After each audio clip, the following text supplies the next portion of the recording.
Security threw him onto the street because they thought he was homeless, but 10 minutes later, everyone in that hotel was frozen in shock. The rain poured heavily over downtown Chicago. People rushed through the streets with umbrellas, trying to escape the cold evening weather. Standing in front of the luxurious Grand Royal Hotel was a man named Daniel. His clothes were old, his beard was untrimmed, his shoes were worn out. To anyone passing by, he looked like just another homeless man struggling to survive. But nobody knew the truth, and within minutes, that truth would change everything. Daniel slowly walked toward the hotel's entrance. The warm lights shining through the glass doors offered a brief escape from the freezing rain. As he stepped inside, guests immediately began staring. Some whispered, others frowned. A few moved away as if his presence bothered them. Daniel ignored the looks. He approached the front desk politely. "Good evening," he said softly. "I'd like to rent a room." The receptionist looked him up and down. Her smile disappeared. "Sir, I don't think this is the place for you." Daniel remained calm. "I can pay." The receptionist exchanged glances with another employee. Both laughed quietly. "I'm sorry," she said. "Guests like you aren't allowed to stay here." Daniel reached into his coat. Before he could pull out his wallet, a security guard arrived. "Is there a problem?" The receptionist pointed at Daniel. "This man is causing trouble." Daniel looked surprised. "I haven't caused any trouble." The guard crossed his arms. "You need to leave. I just want a room. Leave now." People in the lobby began watching. Some pulled out their phones. A few guests smirked. One man even laughed loudly. "Imagine thinking he can afford this place." Daniel glanced around the room. Not one person defended him. Not one person asked for the truth. They had already judged him. The security guard grabbed Daniel by the arm and escorted him outside into the rain. The hotel doors slammed shut behind him. The crowd inside returned to their conversations. For them, the situation was over. But they were wrong, very wrong. Daniel stood quietly on the sidewalk. Rainwater dripped from his jacket. He pulled out a phone. Not an old phone, a very expensive phone. He made a single call. "Hello," Daniel said calmly. "It's time."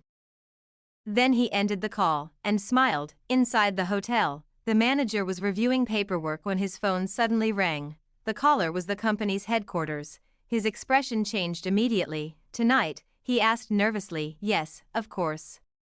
He hung up and rushed toward the lobby. The receptionist noticed his panic. "Is something wrong?" The manager swallowed hard. "The new owner is arriving." The entire staff froze. The new owner, the Grand Royal Hotel, had recently been sold for millions of dollars. Nobody had met the buyer. Nobody knew what he looked like. The manager straightened his tie. "Everyone, get ready." Employees lined up near the entrance. The security guard adjusted his uniform. Guests became curious. Minutes passed. Then a black luxury vehicle stopped outside. Everyone watched. The manager hurried toward the doors. The vehicle's driver stepped out, then opened the rear door. And to everyone's disbelief, the man who stepped out was Daniel.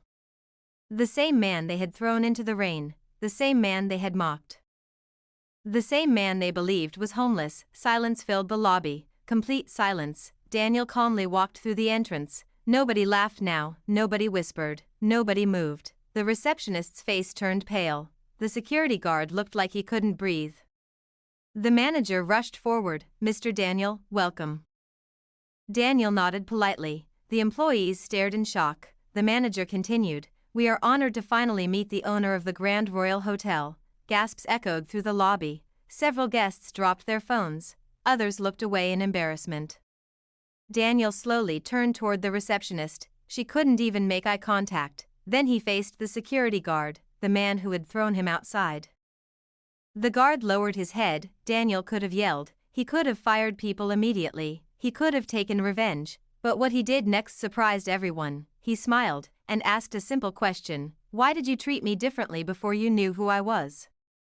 Nobody answered. The silence felt heavier than any punishment. Daniel looked around the room. "I asked for a room." Still silence. "I offered to pay." No response. "You judged me because of my appearance." Tears began forming in the receptionist's eyes. Daniel continued. "Years ago, I actually was homeless." Everyone listened carefully. "There was a time when I slept in shelters. There were nights I went hungry." The room became completely still, but someone believed in me when nobody else did. Daniel smiled slightly. One act of kindness changed my life. He paused, and that's why I bought this hotel. People looked confused. Daniel continued. I wanted to create a place where every person is treated with dignity. The receptionist began crying. The security guard looked ashamed. Several guests lowered their heads. Daniel took a deep breath. Luxury isn't marble floors. He pointed around the lobby. It isn't chandeliers. Then he placed his hand over his heart. It's how we treat people. For a moment, nobody spoke. Then something unexpected happened. The receptionist stepped forward. I'm sorry. Her voice trembled. I judged you. I was wrong. The security guard followed. So was I. One by one, employees apologized. Even some guests came forward. Daniel listened quietly. Then he nodded. People make mistakes. The room relaxed slightly. But what matters is what we learn from them. The next morning, Daniel announced new policies for the hotel. Every guest would be treated with equal respect. No exceptions, no judgments.